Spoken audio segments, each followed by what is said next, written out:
Hello and welcome into the Pakistan cricket show.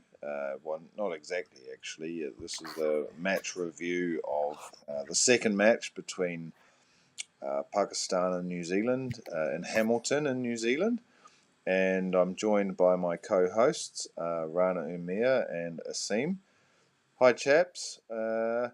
Sadly, it wasn't to be for Pakistan today. Um, so first of all, Asim, what do you put Pakistan's loss down to today? I mean, they finished up, I don't know what, 20 odd runs short.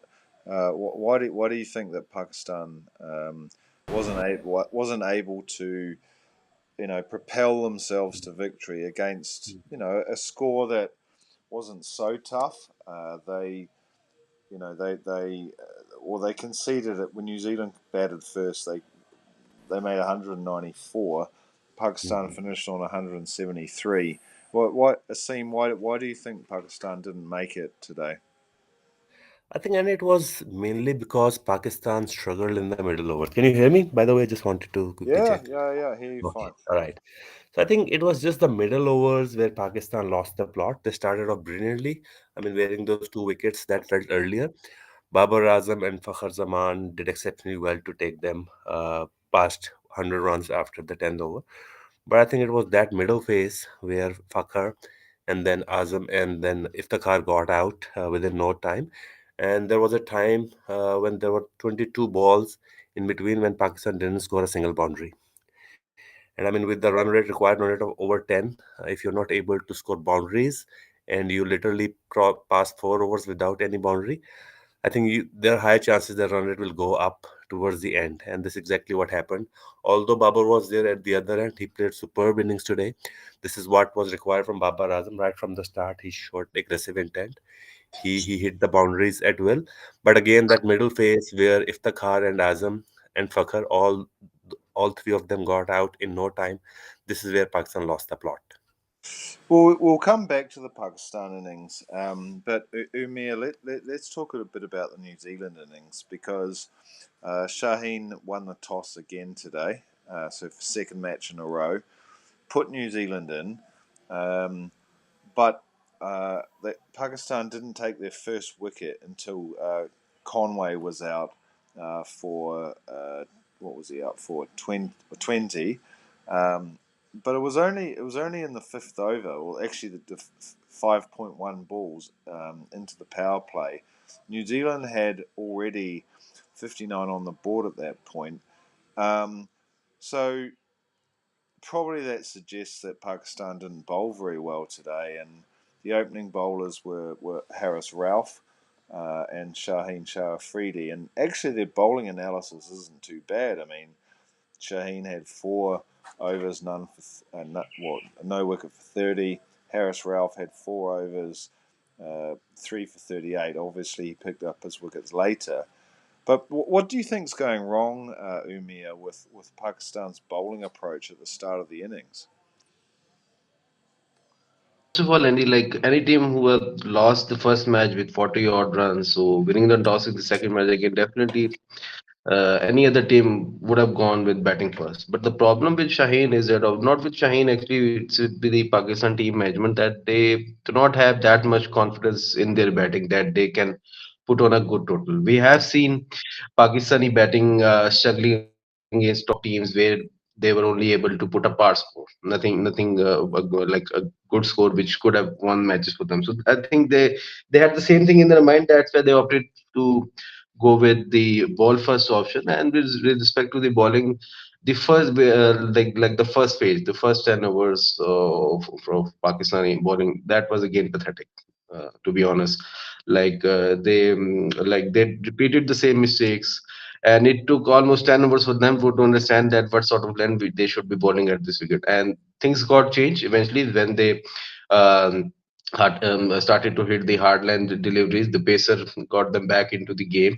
At one stage, New Zealand were pretty much on the cards to get around total of 220 plus. But good bowling, good control bowling in the second half, they made up. sort of a comeback and restricted New Zealand to a score of under 200. So again, like, see, as of now, Shine has got inexperienced bowling lineup. Like, you can clearly see that Abbas Afridi was just playing his second game. Osama Mir again, second game. Ahmed Jamil has also got only 4 to 5 matches. So, like, the Pakistani pace attack is obviously lacking experience. That is the biggest thing. And the other thing is that Shine is famous for his early on wickets, and he hasn't been able to produce that today. Again, like, the very first over he bowled, he was like on the target, not giving any sort of room. But in the second over, the things got changed again. He started bowling wayward lengths, wayward lines, and like, I just can't understand why, like, the Pakistan team management is keep on bowling Haris Rauf within the power play. See, in the T20 cricket, everyone is supposed to play a specialized roles, and that's how it has been. There are so many teams who have got the bowlers who doesn't bowl in the power play. They are specialized for the middle overs and the death overs. Same is the case with Haris Rauf. The more the ball gets older, he gets lethal. Why would you bowl him in power play every time? The same mistake which Babar used to do, and same thing is happening again with Shaheen. So they No, really I need to think. look, Umir. I take your point because, as I say, Harris Ralph picked up all his wickets basically at the end of the innings, um, Mm, and maybe we can come back to that. But Asim, I just wanted to ask you. Um, I mean, I've been very critical of Finn Allen, and I think justifiably so. You know, he struggles to get out of the power play, but today he did, and he made 74 off 41 balls at a strike rate of mm, 180. mm, Conway, who's been horribly out of form, he made 20 off 15 at a strike rate of 133, and then even Williamson, before he had to retire hurt, made 26 off 15, strike rate of 173. mm, I mean, so my question basically is what do you think it is about those three batsmen, Finn Allen, Devon Conway, Kane Williamson? Why are they mm, able to score so freely? Is it the mm, pitch conditions? Is it just the ball's not doing enough for the mm, Pakistani bowlers? Why do you think mm. New Zealand was able to score so freely? I think it's a mix of a lot of factors, Andy. To be honest, because I mean, first the conditions are very much suited to the batters. I mean, the ball is coming nicely onto the bat. There's no two pace into the pitch. I mean, the bounce is pretty much consistent across the surface. So that is one thing. Secondly, I think the Pakistani bowlers, like Umair alluded earlier, Pakistani bowlers are not, especially Shaheen. There, he's not using the bowlers in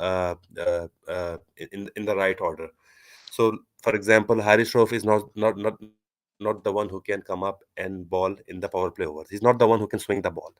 And with the new ball in your hand, along with pace, you have to swing the ball to some extent to get the batters out. So again, Pakistan is missing a trick here. Shaheen is not in his full rhythm. And then the spinners, like Umair mentioned, I mean, like you mentioned yourself, I mean, they are pretty much new to the scene. Osama Mir, he's not he has not got great exposure of international cricket. So it's a mix of all. I mean, this inappropriate bowling usage, the good batting conditions, and not having an experienced spinner in the team. This is causing New Zealand batters to score runs freely in the power play in the start overs. And once the power play, if you have good start in the power play, that has a very great impact on the entire match. I mean, we can see that Phil Allen made 74. Apart from that, the second highest score was 26. But still, New Zealand managed to score around 194 runs, which is a good total on any surface on any day. So I think it's very important that you utilize the power play. And within the power play, I think in the fifth over, when they lost the first wicket, they were 59 for 1. I mean, the stage was set at that time. And then, although Pakistan did well to control in the middle towards the end overs, but again, the start which New Zealand got, courtesy Phil Edel, I mean, that was good enough for them to score, set a target of 195. So I think Yeah, to answer your question, I think it's a mix of all these factors: good batting condition, informed batters, inexperienced bowling, and not the right order of having your bowlers in place.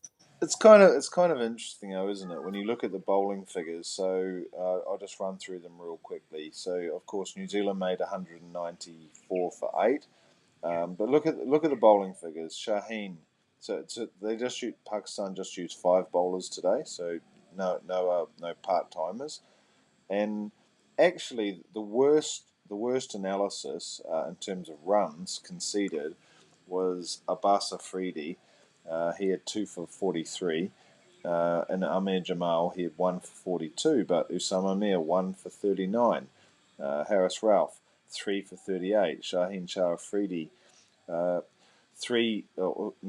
for 30. So they it's not like they bowled like super badly. But Umair, I'd like to get your opinion on this. Like, what do you think is lacking in the Pakistan attack to just knock a team over? Because if Shaheen wins the toss, he's not doing it because he thinks that Pakistan are better chasing. And I know that Pakistan like chasing. I mean, I was in Karachi when they chased down some big scores with Babar and Rizwan against England. Just what was it, about 16 months or 17 months ago? But if you're going to go in and win the toss and bowl, what is lacking in the Pakistan pace attack? To allow New Zealand to get through to a score of 194 for 8, or do you think that Pakistan would have been happy with their bowling effort today? See, they would be happy with their bowling effort if I talk about from the overs 11 to 20, but not with the first 10 overs. Again, experience matters, and that's the thing they have been lacking from the last few months. Especially, we do not have Naseem Shah, and we have been missing him, like in even in the World Cup as well. Like Naseem was one of the premier bowler for Pakistan, and same is the case with Shaheen. Like he had to like bowl well, and we expected a lot from him, but like although team management claims that he's 100% fit, but most of the cricketers who watch them on TV, they can clearly identify that there is some problem with his rhythm. He's not putting that much effort to increase his weight, but whatever the reasons could be. But again, the problem with the Pakistani bowling attack is the lack of experience. You like we have seen Abbas Afridi bowling brilliantly in bits and pieces, but obviously he's not having that much experience, so he has been giving like couple of freebies every over. So that was the main point. But I think in the long run, Abbas Afridi and Amir Jamal both can be a good prospect for Pakistan in future.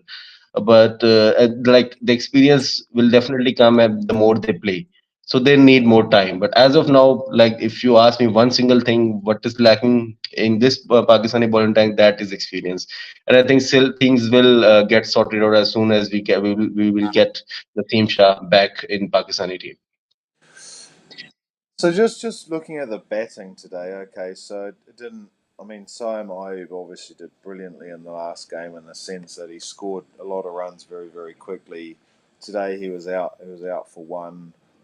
Muhammad Rizwan was out for seven, um, and I think we talked on the show the other day about how I actually quite like this lineup. I quite like the fact that they've brought in a new opener because I feel that Pakistan, and I think even Pakistan fans think that Fakhar Zaman's going to take Pakistan to the promised land in limited overs cricket. But from what I've seen, I don't actually think he's suited to the top of the order.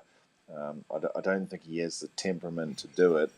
But Saim got out cheaply today. Muhammad Rizwan got out cheaply. But Asim, after that, Baba Baba batted really well. And at one point, he was 22 off 11 balls. And I tweeted cheekily, it's just like, slow down, Baba, otherwise you're going to get praise.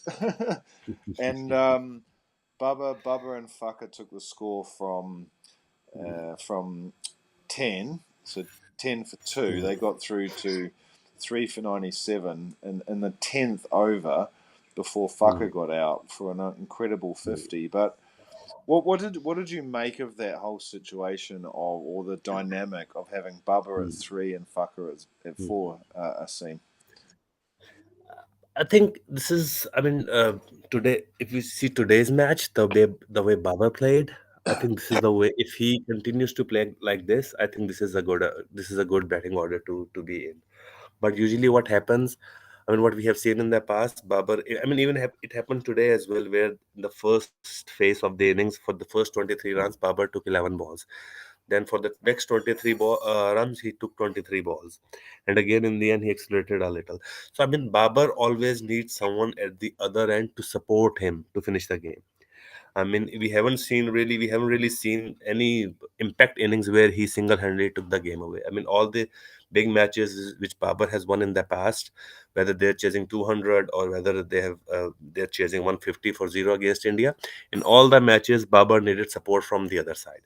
Till the time he gets that support, he keeps piling on runs. But as soon as he start losing support, this is where he lags. And I think this is something he need to build on. He need to build on his power But hitting hold on, capability. hold on, Asim. Mm, I mean, mm. look, this is exactly what happened in the first match, Right. and I highlighted it when Mm, I was talking to Umir the other day. Like Bubba, so and I used the comparison with Kane Williamson. They scored mm, exactly the same amount of yeah. runs. Okay, they both Mm, scored 57. mm, Um, they're batting in exactly the same position, number three. mm, And mm, Bubba was scoring at 160, and mm, Kane Williamson was scoring at a rate of 130, I think it was. And mhm, today Bubba's scored 66 runs off mm, 100 or at a strike rate of 150. I mean, it's not Bubba's fault that it all fell apart today. It's mm, people like people mm, like Iftikhar who come in, yeah. Mm, swing the bat, get out for four off mm, eight balls. Azam Khan is out for mm, two off three balls. Ahmed mm, Jamal was out for nine. mm, I mean, why is it that you know? And I know you're not a Bubba hater. I know that for certain.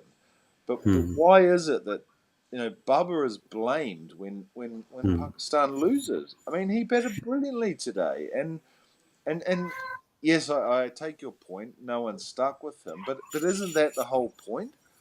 Hmm. No one Any stuck the with no one difference? stuck with Bubba. No one stuck around long enough Yeah, with Bubba to build a partnership. you're absolutely spot on, Andy. And the difference between a good and a great is your ability to finish the game at your own. We have seen some great of the crickets finishing the game at their own. This is where Babar is lacking. No doubt, nothing to take away anything from Babar. He played brilliantly today. He was the sole warrior for Pakistan team, if we have to put it that way. But again, towards the end, when you have consumed 40 odd balls, you are playing on 60. Then there is that time when you're supposed to hit couple of good overs, maybe 15-20 run overs at your own. And this is what I was mentioning exactly earlier, that Babar need to develop his power hitting abilities towards the end. I mean, if you are playing 45 balls, then towards the end, people expect you to hit some big hits, hit some sixes, and finishing the game. Like I said before, Babar, I mean, he has been putting up a lot of runs in international cricket, but Babar always needs support from the other end to take the game along and finish the game. If we do not see that support coming along from the other end, he also don't deliver. I mean, he don't finish the matches. This is what I mean. He's a good batsman, no doubt. He's one of the findings in Pakistan cricket that we have been waiting to see for a very long period of time. But if he has to be a great batsman, he had to learn how to finish the game at his own. And I think this is where he is lacking. Like I mentioned before, there are a lot of innings that we have seen from Babar in the past where he chased big scores. You always see Rizwan or Fakhr or someone from the other end giving him good support. But as soon as the support is taken away, Babar also struggles. Great start. He was playing brilliantly well till that time. He had company from Fakhr from the other end. But as soon as he started to lose partners, he also slowed down, which again towards the end took the required run rate to 14, and then he tried to hit and he got out. So this Okay, is what okay, was okay, exactly Asim. what. But I'm just going to put this to Umir actually. Mhm. I mean, Umir, if I mean, obviously, obviously we're not international cricketers ourselves. I appreciate that Asim's a first class cricketer, and but most of us are we're just passive observers. But you know, if you're Bubba, right, and you just start seeing wickets fall all around you, are you suddenly going to start just trying to smash it? I mean, don't you at some point expect that someone, whether it be Iftikhar or whoever, will come along inside and say, look, let's just try and start building a partnership, right? then we can figure out who's going to hit it. We can figure out which bowlers we're going to target. But I just get the impression with the Pakistan batting lineup that they're completely clueless in the middle order. They've got no idea what they're doing whatsoever. Babar gets left in no man's land, and that's my impression, right? And bearing in mind, I'm not just saying this because I'm disassociated with Pakistan cricket. Obviously, I've watched a lot. I've been to Pakistan 5 times. I've watched loads of these guys play. But I think the issue basically is the middle order hasn't got a clue how to chase a target. So I'd love to know your opinion, Umir. Every player has got their own limitations, right?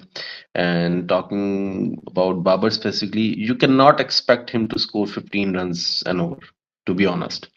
Although he's a great batsman, like one of the finest Pakistan have ever produced, but as Asim mentioned, he will always need a support at the other end. And yes, you can expect him to like score 10 runs and over in a chase, and maybe one day he would win you a match. But again, like the problem with him is that as soon as he start losing wickets at the other end, so at the middle he sort of looked clueless, where the other world class batsman would definitely try to talk with the batsman batting at the other end and guide him. But again, like obviously he's not responsible for the batters what we have in the middle order. Azam Khan and Iftikhar Ahmed could have done well, like getting out cheaply. It's not their game actually. We actually want better cricket from them. But coming back to Babar, like he has got his own limitations. So obviously, whenever he tries to slog and try to make the run rate up, so definitely at times I've seen that he gets struggled in the pace variations, and this is one of the area where he has to work on. But the thing is that at the age of 29, if you ask someone to change your game, so it gets too hard. Maybe early in the early days of the career you can change your game, but again, I'm like honestly, I'm not saying Babar to become a power hitter in next days. No, it's not going to happen. We have to like deal with it. We know that we need some good batters in the middle order who can give support to Babar. Babar can knock around few balls, take singles, not going for boundaries. That's fine. But again, like uh, for today's game specifically, we certainly cannot blame Babar. Babar played well. Like whatever the limitation is got, he played brilliantly well. But it was up to Iftikhar and Azam Khan who had to finish the match Well, because Fakhr did his part. that's a good juncture for me to ask Asim another question. So, Asim, looking at this run chase today, okay, so New Zealand's total of 194 was quite a a tough one to chase. But Pakistan was 105 for three at one point. That's when Iftikhar and Bubba were batting together. But then you look at the fall of the wickets after that, right? Iftikhar out in the 12th over. The Azam Khan came in. He was out in the 13th over. Amir Jamal came out, was out in the 15th over, and then Bubba was out in the 18th over. So, I mean, Asim, I mean, you know me pretty well, right? I mean, and not just because I'm your friend, but Pakistan's middle to lower order, is almost non-existent. And Absolutely. this match showed it again today. They were well set. I mean, honestly, from 105 for three in the 12th over, this was a very gettable target. But their middle order they just disintegrate. And so my question is it fixable? Can Puck? I mean, Baba's. Let's stop talking about Baba. I'm sorry, I don't want. It's just making me too upset. But why is it that Pakistan can't figure out what their middle order is?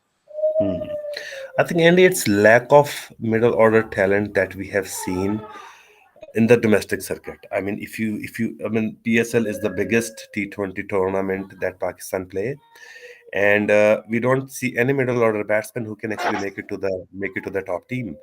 I mean, Azam Khan, Iftikhar, these are the people who are best of the lot. I mean, every PSL team, I mean, we see good openers coming out, but if we talk about the middle order, I can hardly name anyone who actually performed well. And that also has to do with the kind of pitches that we make in domestic cricket.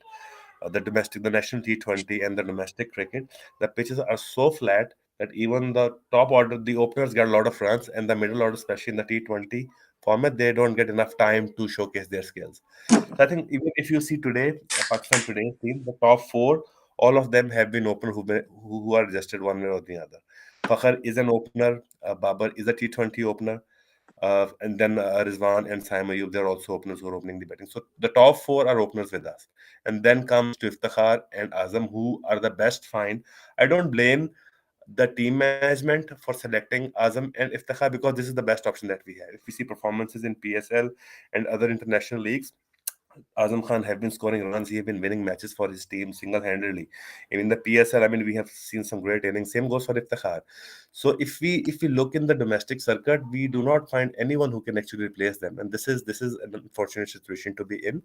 And So Pakistan definitely. Asim, I mean, just as an example, Mm, Glenn Phillips for New Zealand, right? mm, He's now batting number. He normally used to bat number 4, but now he bats number 5. And mm, I know he didn't score runs today, mm, um, mm, but I think that Pakistan's.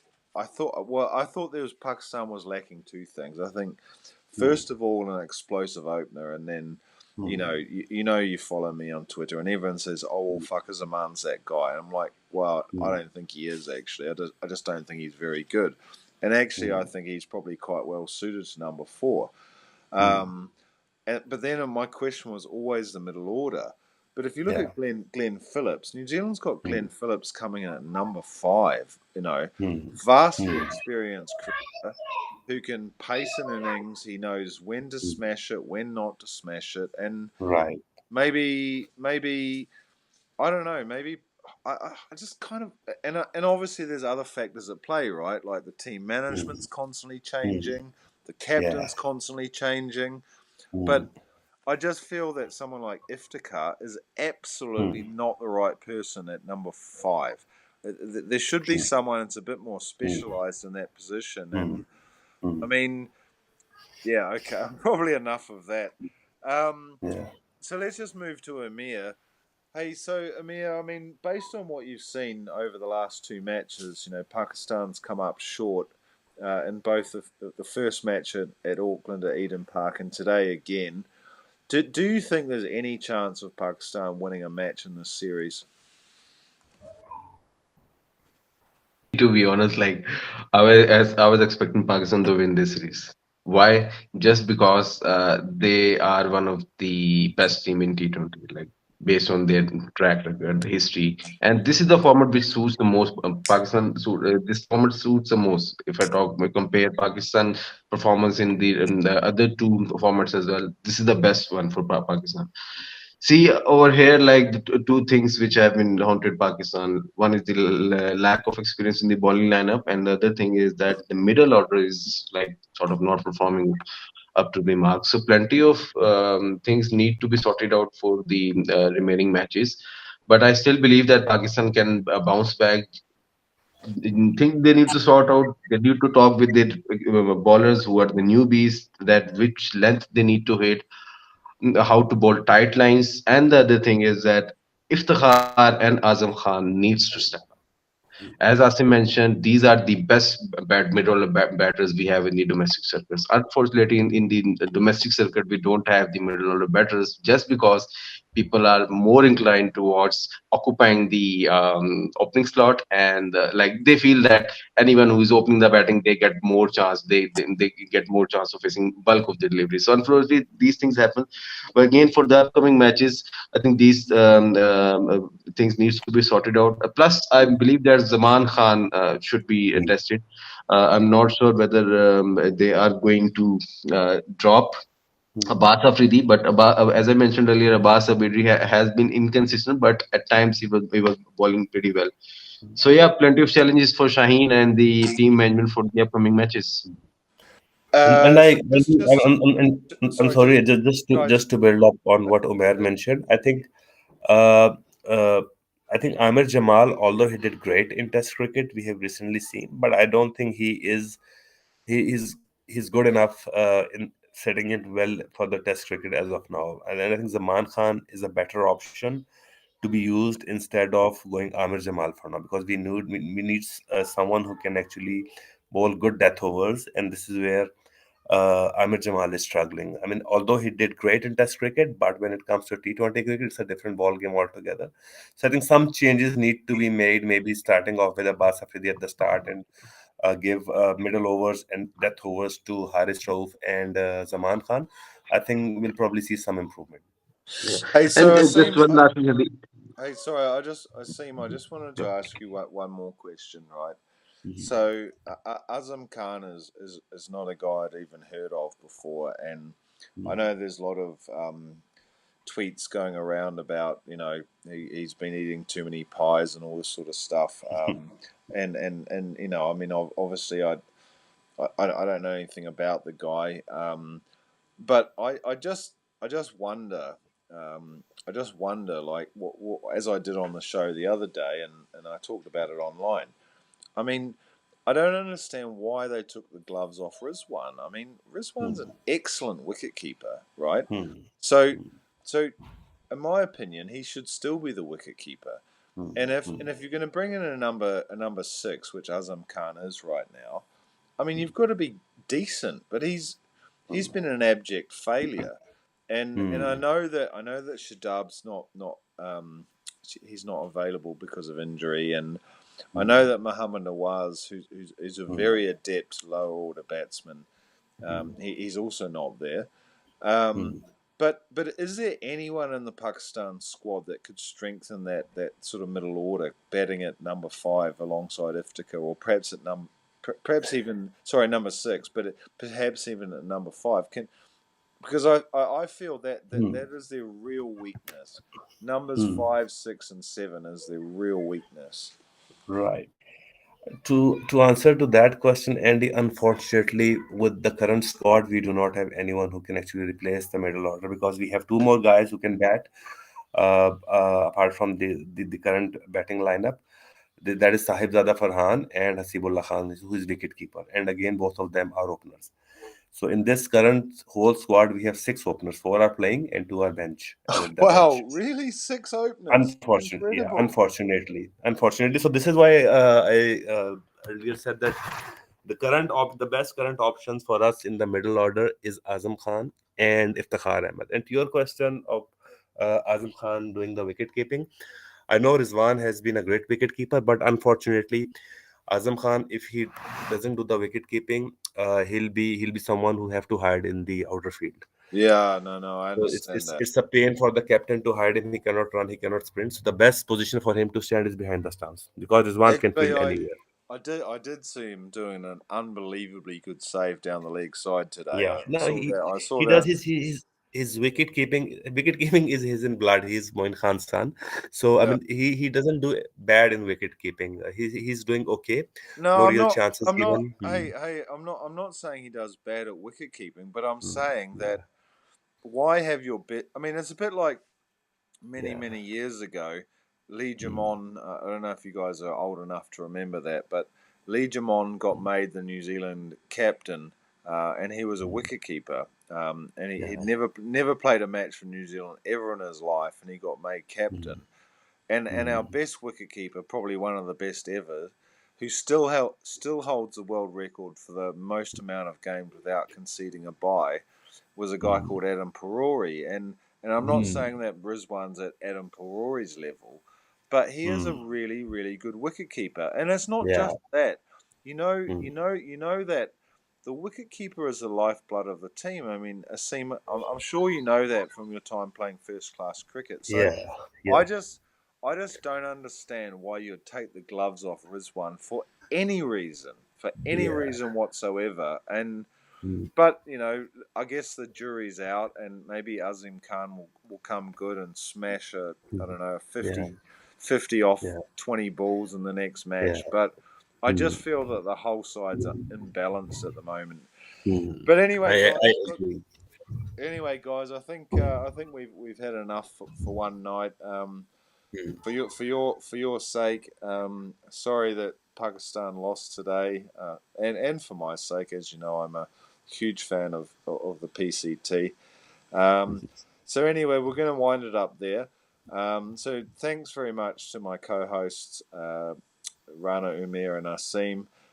That's all from us on the Pakistan Cricket Show here on Global